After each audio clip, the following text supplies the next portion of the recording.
Bonjour à tous, si c'est la première fois que vous tombez sur ma chaîne de DIY, bienvenue parmi nous, moi c'est Mélie. Aujourd'hui je vous propose deux nouveaux projets en argile autodurcissante. J'avais déjà fait une vidéo sur le sujet il y a quelques mois, mais là ça va plutôt être des objets déco qui peuvent parfaitement servir de cadeau pour les fêtes. C'est parti! J'aime beaucoup utiliser cette argile dans mes DIY, elle peut sécher à l'air ou être cuite. Pour ce projet je l'utilise en couleur terracotta.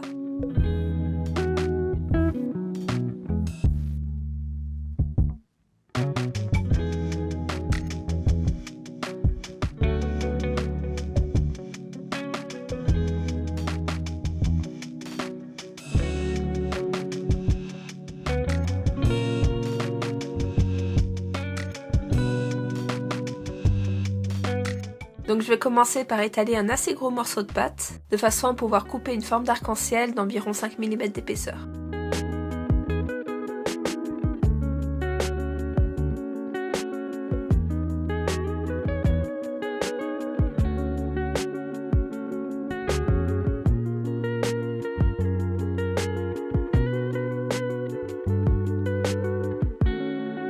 Je travaille sur du papier cuisson pour décoller la pâte facilement et je me sers d'une règle et d'une assiette pour obtenir une forme bien régulière.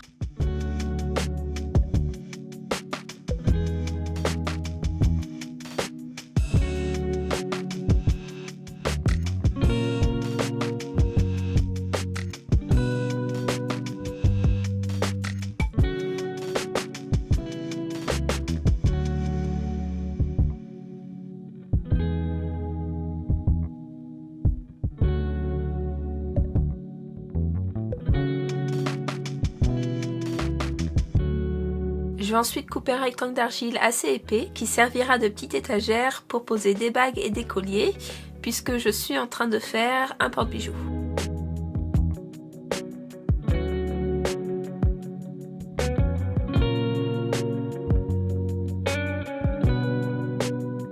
J'ai utilisé cet outil de poterie pour creuser mon étagère et faire un petit rebord.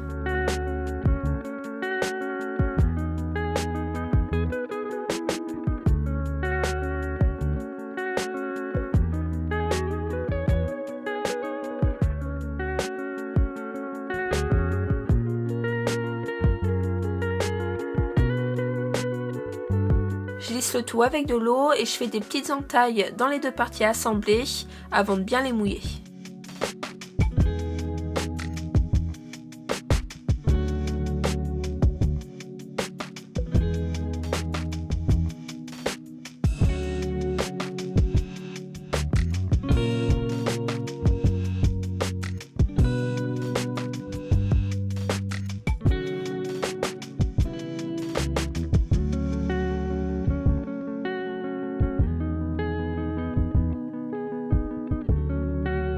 Donc là, vous pouvez utiliser un outil recourbé ou une petite cuillère pour pousser la matière d'un élément à l'autre.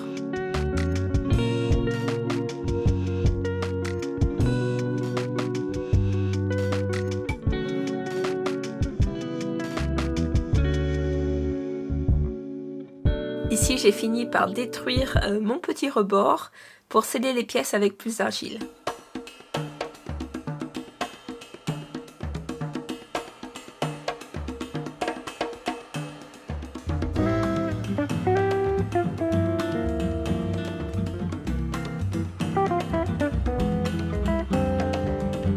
Je place plusieurs petits boudins pour signifier un arc-en-ciel et je les fixe de la même manière.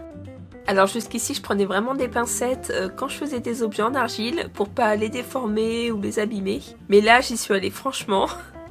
N'ayez pas peur de vraiment modeler en fait. Vous pouvez toujours ajouter de la matière si vous faites des trous.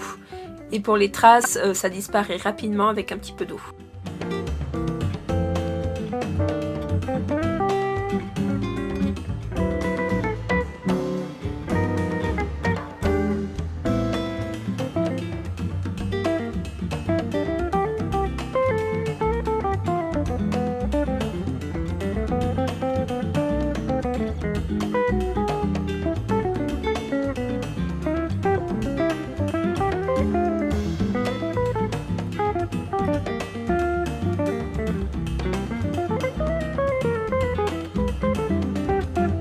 fois que tout est bien lisse, j'ai fait des trous avec un pic à brochette pour accrocher des boucles d'oreilles en bas de l'arc-en-ciel.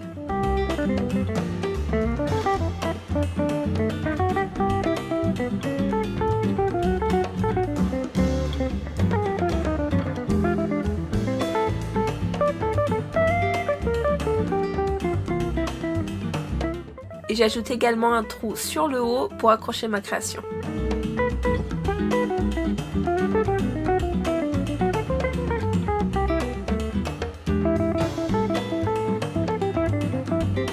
J'ai laissé sécher pendant 3 jours et j'ai comblé les fissures avec de l'argile mélangée à de l'eau.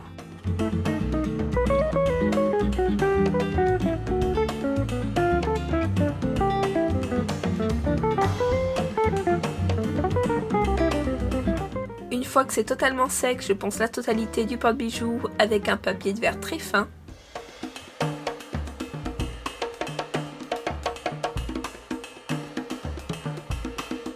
Ensuite, j'ai utilisé de la peinture pour mur qui est bien opaque pour peindre des motifs. Au début, je pensais faire des formes simples comme des traits ou des points, mais je trouvais que des motifs d'inspiration un peu mexicaine se mariaient très bien avec le terracotta.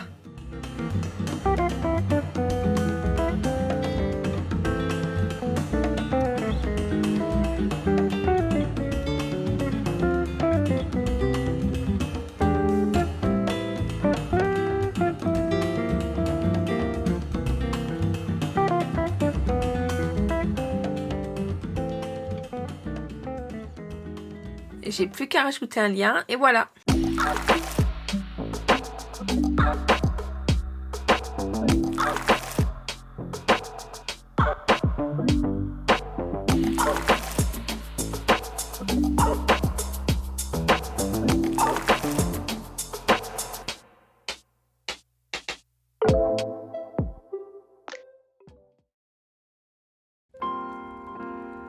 J'ai été inspirée par le line art pour ce second DIY.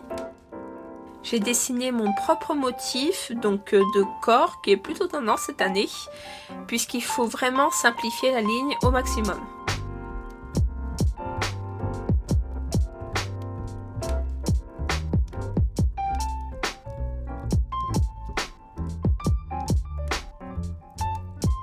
Je mesure la longueur de ma forme avec une corde et j'ajoute 20 cm de rab pour la tige.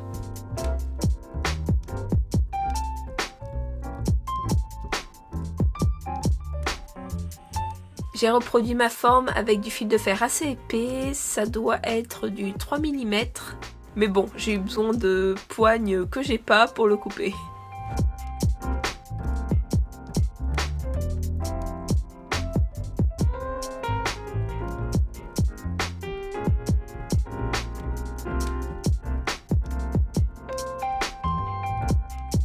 Et puis finalement, ça m'a fait économiser mes forces pour la suite, puisque j'ai eu assez de mal à le tordre.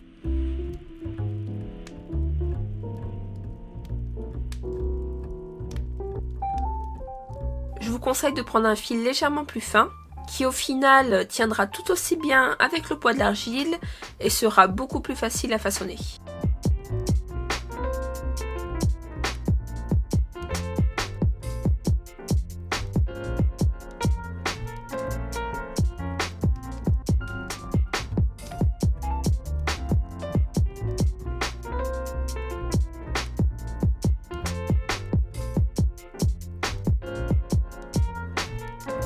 Je me suis servi d'une pierre calcaire comme on en trouve partout à la campagne pour créer un socle, mais vous pouvez également en fabriquer un à partir de plâtre ou de bois lourd.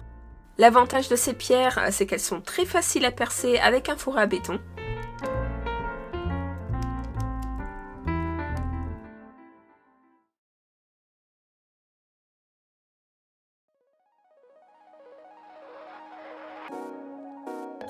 J'utilise la même argile que précédemment, mais en blanc, que je modèle autour du fil de fer.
puis je fixe la tige dans le trou avec un enduit.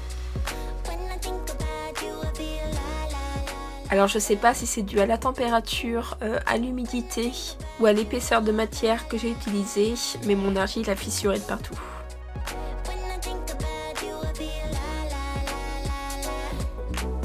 J'ai décidé d'utiliser cette pâte à bois de Lidl qui est très souple, très liquide pour boucher les trous d'abord. Et j'ai finalement tout recouvert très délicatement.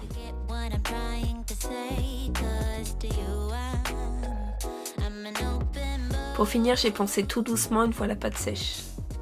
J'ai réalisé une deuxième décoration avec un motif de visage qui est également à la mode depuis quelques temps, en dessinant deux parties séparées qui représenteront deux tiges.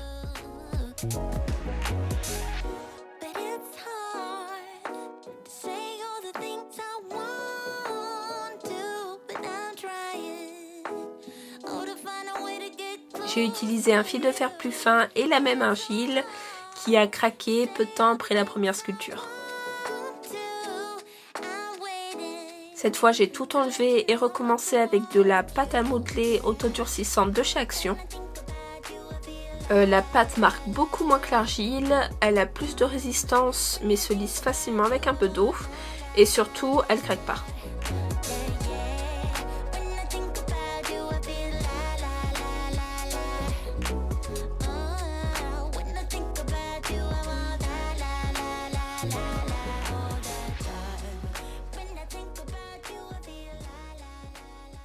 Un petit coup de peinture blanche et c'est terminé.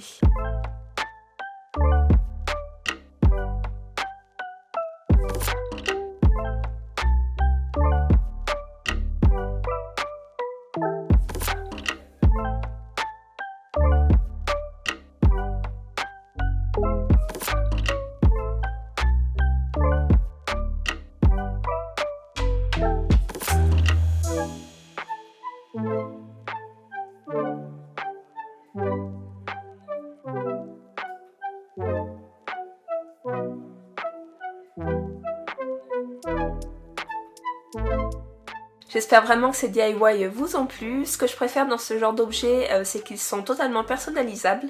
Vous pouvez changer les motifs pour le premier et vous pouvez carrément changer la forme pour le deuxième. Vous pouvez faire à peu près n'importe quoi, un cactus, une lune, des formes abstraites. En fait, c'est parfait pour faire un cadeau maison qui sera au goût de la personne à laquelle vous l'offrez. D'ailleurs, Noël approchant à grands pas, je commence dès dimanche prochain ma série de vidéos pour les fêtes. Je suis très excitée de me mettre dans l'ambiance festive de cette fin d'année et j'espère que vous aussi. Merci infiniment à ceux qui me soutiennent déjà. Vous pouvez le faire vous aussi en vous abonnant à ma chaîne et en mettant un petit pouce bleu. Je vous dis à très vite, bonne semaine à tous.